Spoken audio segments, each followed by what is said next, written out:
The accident erased more than memory. It erased certainty. When the billionaire opened his eyes, the first thing he noticed was the ceiling. White. Too white. Not the familiar ceiling of his bedroom. Not the polished wood panels he remembered owning. This one smelled like disinfectant and quiet fear. Voices reached him before faces did. Low, controlled, practiced. He's awake. That sentence moved faster than anyone else in the room. Doctors leaned in. Lights shifted. Questions came in fragments. Do you know your name? Do you know where you are? Can you tell us today's date? He tried to answer. The words existed somewhere inside him, but they didn't arrive in order. His name felt familiar, like a suit he had worn for years, but couldn't quite remember how it fit.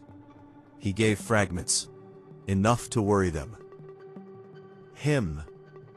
Partial amnesia, one of the doctors said later, speaking to the people standing behind him. Likely trauma-related. That was the moment everything changed. Not for him, for them. The woman stepped forward first. Blonde hair, perfectly arranged, despite the hospital chaos.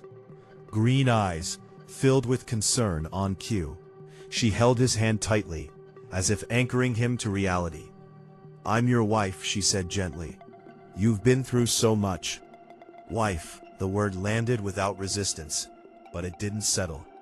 Behind her stood two children, a young man, already an adult, arms crossed, posture confident, and a girl, quiet, observant, standing slightly apart. This is your family, the wife continued. We've been waiting for you to wake up. Family. Another word that sounded important. Another word that felt incomplete. Accident. A late night. A road slick with rain. A loss of control. They spoke smoothly, as if rehearsed. You were always working, the wife said softly. You pushed yourself too hard. The son nodded. You never slowed down, he added. Even when we asked you to. The billionaire listened, not because he trusted them, but because he had no reason not to. Yet. They moved him home a week later, not to a hospital room, to a mansion. Wide hallways, expensive furniture, walls filled with art he didn't remember buying. But everyone insisted it was his. This is where you built everything, the wife said proudly. You were unstoppable. The son smiled. People respected you, he said. Feared you even. Feared. That word stuck. They told him stories every day, about his success, about his generosity. How much he loved them. Each story painted the same picture.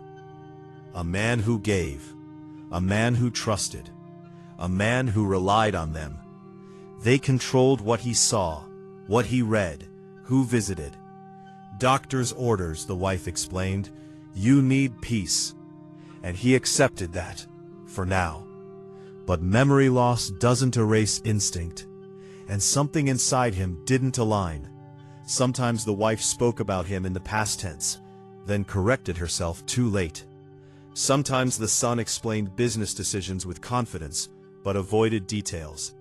Sometimes the daughter watched silently, eyes narrowing. The lies didn't come all at once. They arrived politely, carefully, dressed as concern. Every morning followed the same routine. The billionaire woke up in the large bedroom at the far end of the mansion. Sunlight filtered through tall curtains. A nurse checked his vitals. And then, the family arrived. The wife always came first. She carried a tray with tea he didn't remember liking. You always preferred it warm, she said every time. Always. She sat close, close enough to guide the conversation. You were never interested in details, she explained gently. You trusted us to handle things. Trusted. Another word she used often. Later, the son would come in. Confident steps, expensive watch, relaxed posture. You built an empire, he said proudly, and now it's our responsibility to protect it while you recover. Protect sounded different when he said it. The daughter usually arrived last. Sometimes she didn't speak at all. She sat by the window, listened, watched their faces when certain questions were asked. The billionaire noticed something before he noticed facts. Tone. The wife spoke softly, emotionally. The son spoke quickly, assertively. The daughter spoke rarely, but when she did, she chose her words carefully. He began asking small questions, harmless ones. "What was my first company?" he asked one afternoon. The wife answered instantly. "Consulting," she said. "You helped businesses grow." The son frowned. "No," he interrupted. "It was logistics. Remember?" They both looked at him, waiting. He smiled faintly. "Memory is strange," he said. They laughed, too quickly. Another day, another question. "Where did I meet you?" he asked the wife. She smiled. "At a charity event." That night the son said casually, "You met Mom through business. A merger." Neither noticed the daughter stiffen. The billionaire did. He started repeating questions. On different days, to different people. "What was my relationship like with my employees?" The wife. "You were distant. You preferred delegation." The son. "They feared you. You were ruthless." The daughter. "You listened more than you spoke." 3 answers, 1 truth. The billionaire began to understand something crucial. They weren't lying randomly. They were lying strategically. Each version of him served a purpose. The wife's version made her indispensable. The son's version justified control. The daughter's version didn't ask for anything. That's when he started testing them. Not with accusations, with silence. He stopped reacting immediately. He let questions hang, watched who filled the gaps.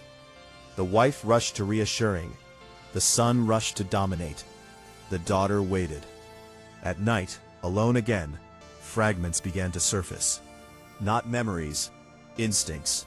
The way his hand tightened unconsciously when paperwork appeared. Felt when decisions were made for him. The calm focus that returned when no one spoke. One evening, the wife brought documents. "Just routine," she said. "Power of attorney adjustments. Temporary. Temporary." Another favorite word. He skimmed the pages. Didn't sign. "Tomorrow," he said. Her smile froze for half a second. The son didn't hide his frustration. "You don't need to stress over this," he said. "You're not ready." The first memory didn't arrive as a picture. It arrived as discomfort. He was sitting at the dining table when it happened. The family was talking, laughing. The wife explained something about the company's current situation. The son interrupted her twice, correcting details she hadn't asked him to. The daughter stared at her plate. Suddenly, a sharp pressure formed behind the billionaire's eyes. Not pain, pressure. A word surfaced in his mind. Control. He didn't know why that word mattered, but it did. Later that night, alone in his room, the pressure returned. This time, it brought more. A feeling of standing in silence while others spoke too much. The sensation of letting people reveal themselves. The certainty that power didn't come from noise. He sat up in bed, breathing slowly. It wasn't memory yet. It was recognition. From that night on, he made a decision. He would stop trying to recover his past and start observing their present. The next morning, he acted weaker, slower, more uncertain. The wife noticed immediately. She adjusted her tone, spoke more gently. "You seem tired today," she said. "Don't worry about anything. We'll handle it." He nodded. Let her believe it. The son took advantage. "Dad, We had to make some decisions without you, he said casually. You'd understand. He smiled faintly. I'm sure I would. The son relaxed. Too much. That afternoon, the billionaire asked for his old phone. I want to see pictures, he said. Maybe it will help. The wife hesitated. Just a second. We don't know where it is, she replied. You changed phones often. Lie. He didn't react. Of course, he said calmly. That night he asked the daughter the same question. It's locked in your office, she said quietly. In a drawer you never let anyone touch. Office. Another word that echoed. The next day he asked to visit it. The wife objected immediately. You're not ready, she said. Stressful. The son added quickly. There's nothing important there. Nothing important. That was enough. Fragments started connecting. Not images, patterns. He remembered negotiating without speaking. Letting others believe they were winning. Watching confidence turn into carelessness. That was who he had been. And that was who they didn't want him to remember. So he leaned into their expectations. He asked the same questions again, on purpose, letting them contradict themselves again. What kind of father was I? He asked one afternoon. The wife smiled warmly. Present, loving. The son smirked, focused. The daughter hesitated. Complicated, she said. The billionaire nodded slowly. Sounds like me, he replied. They thought he was confused. He was categorizing. At night, he began documenting. Not writing, memorizing. Who spoke first? Who corrected whom? Who avoided certain topics? He noticed the wife always answered questions about the past. The son always spoke about the future. The daughter spoke about neither. One evening, a lawyer visited, unannounced. The wife greeted him with familiarity. Too much familiarity. Just routine updates, she said quickly. The billionaire watched silently. The lawyer laid documents on the table. Power of attorney, operational authority, temporary measures, temporary again. The billionaire asked one question. Why wasn't I consulted? The lawyer hesitated. Looked at the wife. Doctor's recommendation, she answered smoothly. The billionaire nodded. I see. He signed nothing. After the lawyer left, the son confronted him. You're slowing things down, he said sharply. The billionaire looked at him for a long moment, then smiled. I always did, he replied. That night, the daughter returned.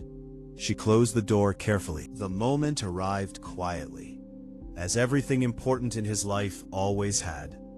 It happened on a Tuesday morning. No announcement, no tension in the air, just another meeting. The wife had organized it. She always did. Nothing heavy, she had said the night before, just to update everyone. The son arrived first, confident, relaxed, already dressed like the man he believed he had become. The daughter came next. She sat closer to her father than usual. She didn't speak. She didn't need to. The lawyers entered last, briefcases in hand, faces neutral, professional. The billionaire wheeled himself in slowly, not because he needed to, but because it reinforced the image they trusted. Weak, dependent, uncertain. The wife smiled warmly. Are you comfortable? Nodded. Very. The meeting began. The lawyers reviewed documents. Operational updates. Temporary authority extensions. Financial continuity plans. The son nodded along, interrupting when necessary, correcting details that benefited him. The wife watched closely, monitoring reactions, controlling the pace. The billionaire listened, as he always had. After 20 minutes, one of the lawyers paused. There is one final item, he said. The wife leaned forward. Yes, she said quickly. We discussed this already. The lawyer glanced at the billionaire. Actually, he said carefully, this item was requested by him. The room shifted, just slightly. The wife turned, surprised. You requested something? She asked. The billionaire smiled faintly. I did, he said. The table. Please continue. The lawyer opened a new folder, thicker than the others. This document confirms the activation of a trust, he said. The son frowned. What trust? The wife's smile tightened. A long-standing one, the lawyer continued, established years ago. The billionaire spoke calmly. Before the accident. Silence settled. The lawyer continued reading.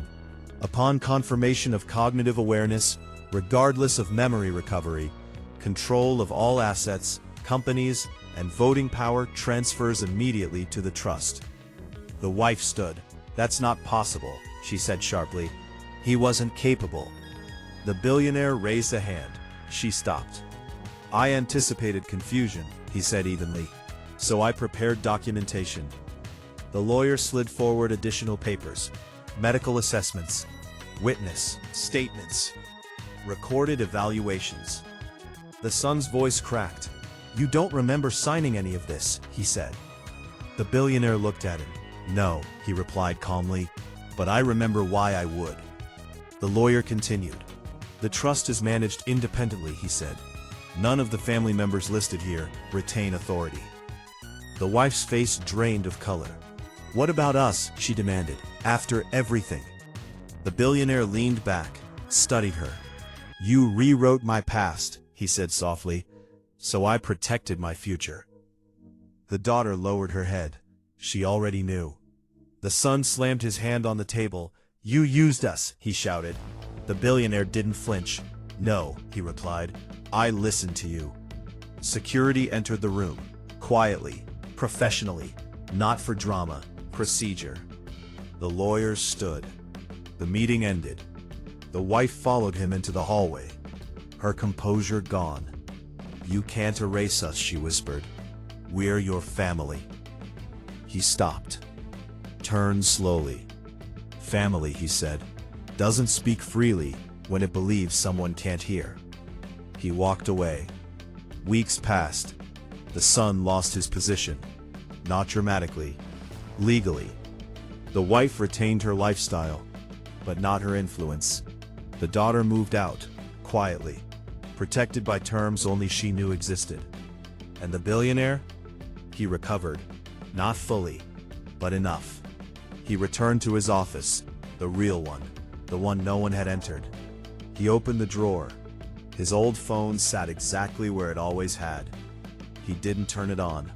He didn't need to. Images, but as clarity. He stood at the window one evening. City lights below. Silence around him. Chosen silence. He thought about the irony. They believed he was lost when he couldn't remember. But he had only been lost when he trusted too easily. The accident didn't take his mind. It revealed theirs. They taught him who they thought he was. He remembered who they never understood.